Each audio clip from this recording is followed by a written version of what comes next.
Bienvenidos a un nuevo capítulo del programa Más Conocimiento de Campus TV. El cuerpo está formado por varios órganos y los órganos están formados por millones de células. Y en estas células existen muchas moléculas, una de ellas las proteínas. Para estudiar la funcionalidad de estas proteínas se puede hacer en un laboratorio experimentalmente o adicionalmente en estos últimos años a través del computador usando unos softwares especiales.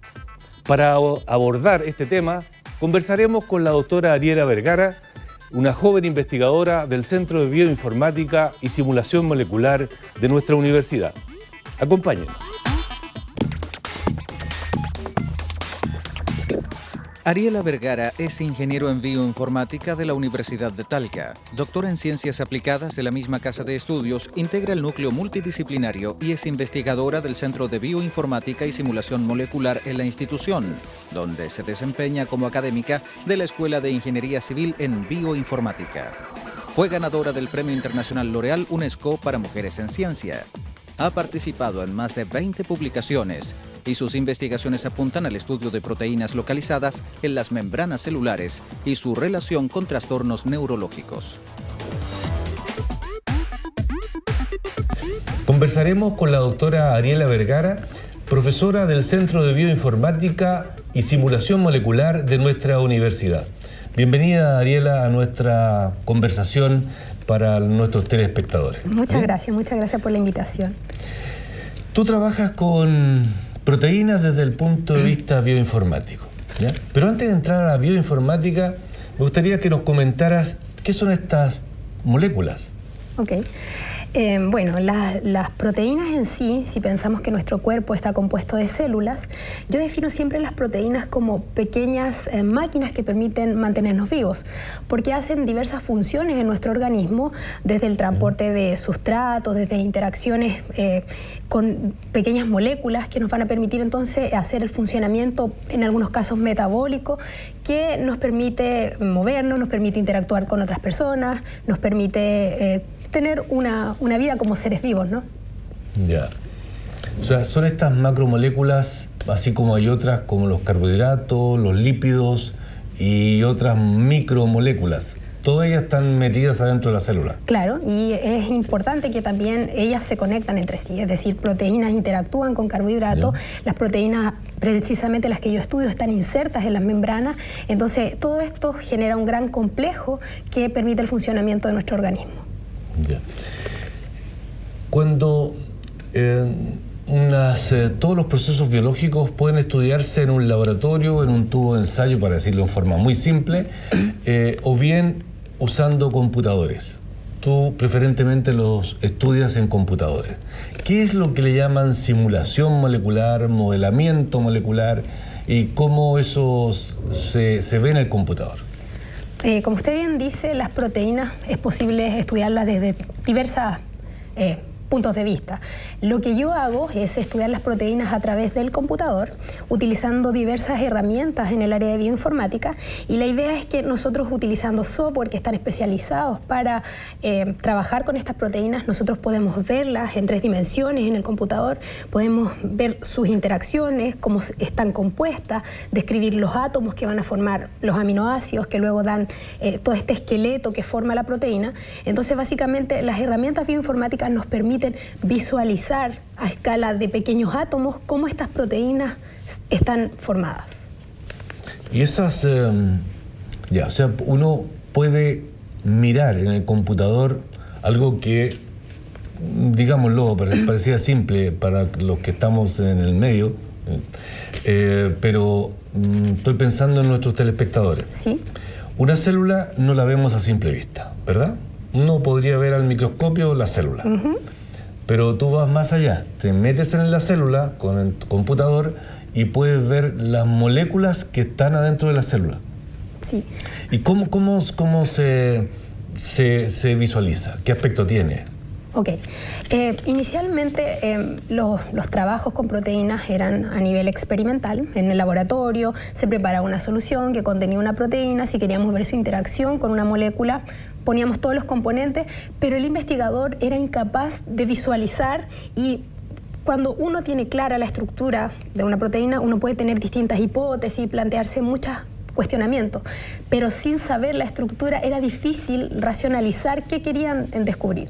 Entonces lo que ha pasado es que con los años han aparecido diversas metodologías y una de ellas es la difracción de rayos X, que es una especie de fotografía que se le toma a una proteína, de manera que nosotros podemos tener su estructura tridimensional y visualizarla. Entonces yo puedo saber cuáles son los componentes de mi proteína, los aminoácidos, como decía, que la componen, y yo puedo tratar de investigar o tratar de plantearme preguntas de algunos sitios que son claves en esa proteína que me van a llevar en un futuro, por ejemplo, a un diseño de fármaco donde yo sepa qué molécula específica interactúa con esa proteína, en qué región y qué posibles mutaciones o alteraciones yo pudiera hacer a esa proteína para que su funcionamiento sea potenciado o inhibido en el caso de que estas proteínas estén involucradas en enfermedades complejas.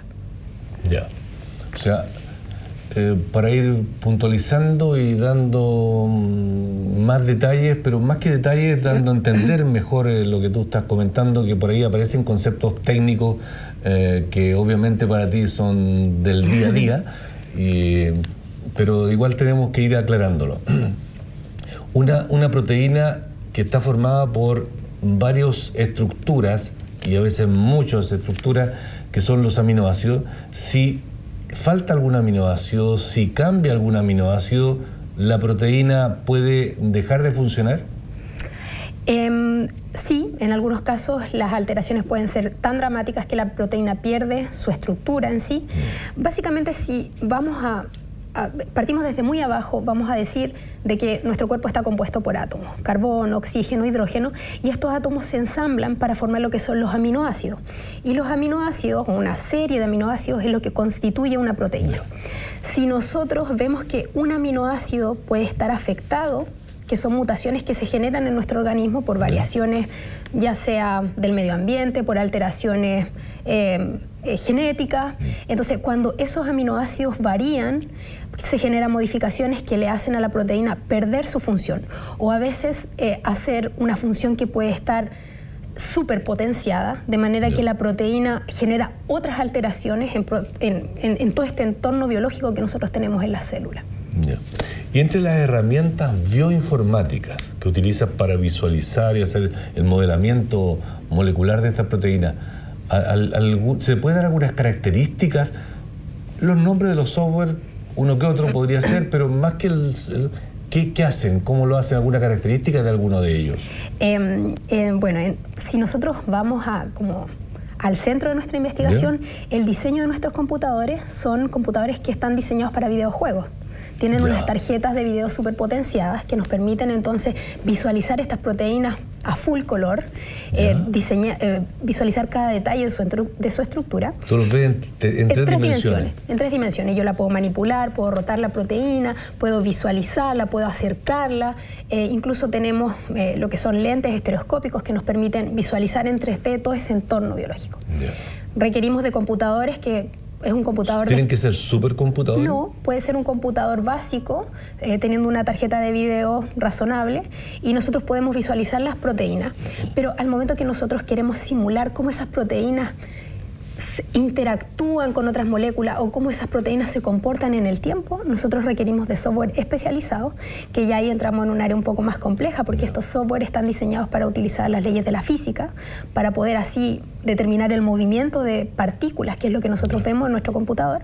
Entonces, para simular cómo esa proteína interactúa a lo largo del tiempo, utilizamos todos estos software, todas estas metodologías en base a la física, y nos van a permitir ver cómo las partículas varían, cómo los aminoácidos se van moviendo, de manera que la proteína, su estructura va tomando distintas formas que nos van a permitir interactuar, ya sea con un ion, ya sea con una molécula. Cuando dice ion, por ejemplo, sodio, potasio... Sodio, potasio. Hay proteínas que son especializadas en el transporte de sodio, de potasio, que están en nuestras neuronas. Por ejemplo, yo trabajo con proteínas transportadoras, canales iónicos.